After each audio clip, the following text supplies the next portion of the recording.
Welcome to this week's session with your personal leadership coach. My name is DeEtta Jones, and this week's topic is on giving feedback, part art, part science. The role of any leader is to help the people who work for you be successful. And that means that it will be your job, your responsibility to give feedback to the people who report to you, people who work with you as colleagues, and yes, sometimes even the people who you report to. And so this session is really about how to give feedback constructively and appropriately. What are some of the practical techniques for giving feedback in a structured way so that you will have a meaningful, substantive, and healthy outcome, knowing that you may be going into a feedback situation uncomfortably. And so what I want to do is really focus on giving feedback, especially when there is a behavior that needs to change or cease. Now, I understand that most of the time, any of you who know me have heard me speak, I talk about giving feedback in a 6-to-1 ratio, that feedback should be given 6 times as often about things that should be repeated or that are done well as to 1 time that you're giving a person feedback about something that needs to change or cease. But for this session specifically, I want to talk about that 1 time because it's the difficult stuff. It's the tough stuff. It's the stuff that makes your stomach hurt. It's the stuff that we avoid and that we minimize, and that allows us, that could allow us to make minor course corrections in the behavior of a person for whom we have responsibility to helping coach and flourish. And so let's dive in and talk about some of the specific strategies that you might employ in order to help you be more effective in giving feedback in these tough circumstances.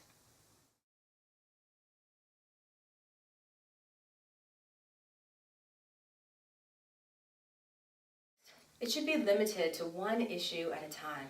People are much more likely to become defensive if a list is presented rather than just addressing a particular issue or behavior. No one can handle the 10 things that you've been doing to get on my nerves for the last 2 years list. So think about 1 specific thing. Now, if you're having trouble figuring out what that 1 specific thing is, if you truly do have a laundry list of things that you need to give another person feedback about, go back to what I said earlier. Think about, are all of these things on your list really meaningful and substantive? And then 2, if you were going to just choose 1, which one would give you the most impact? Which one, if this person actually acted on this feedback, would give you and her or him enough traction to feel like it's incentivizing to continue to hear additional feedback and make additional changes as appropriate? Next, language must be non-evaluative when delivering the message. Do not ascribe attributes, motives, attitudes, or intentions. Very, very difficult to do. It is my experience that most of the time when people come to me for help with this topic, they want to give a person feedback about something that they would describe as attitudinal. And so what I'm going to suggest for you is that you really take very seriously the reflective opportunity that you have before giving feedback. Think about how it is that you might translate something that seems attitudinal into behavioral language and then the associated impact of that behavior. It's difficult, but it's possible, and it's absolutely worth your effort up front. Next, give feedback only related to the useful, actionable information that a person has action to. If a person has no control of the behavior, it may not be appropriate to give feedback about it. So think about what you're giving a person feedback about. Sometimes just wanting to get something off of your chest is actually going to do more damage to the relationship in the future and in the present than it's worth. So make sure that you're only giving a person feedback about something that is substantive and that the person has the ability to actually change. Feedback should establish an opportunity for growth and or change. So focus on the future desired state to underscore your ongoing investment in the relationship. Feedback should always be given with the intention of helping the other person grow and helping the relationship between the 2 of you to be as effective as possible in the future. And so it should be clear from your statements, from your body language, and from your commitment to the relationship that you are investing in this feedback conversation with the other person and that you're not just trying to slap them on the wrist and walk away. Now, before talking with the other person, reflect on a particular situation on which you'd like to focus. Make sure that the situation meets the criteria that I just described. Once you have a clear understanding of the behavior about which you want to give feedback, script your opening statement to the other person. Literally script. Write out verbatim what it is that you're going to say, making sure that what you're going to say fits the criteria that I just described. Here's an example. Jenny, I observed that you came into work today at 9:15 a.m., yesterday at 9:20 a.m., and last Tuesday at 10:15 a.m., and you were scheduled to begin your shift at 9 a.m. I'd like to talk with you about it. That is a scripted opening sentence.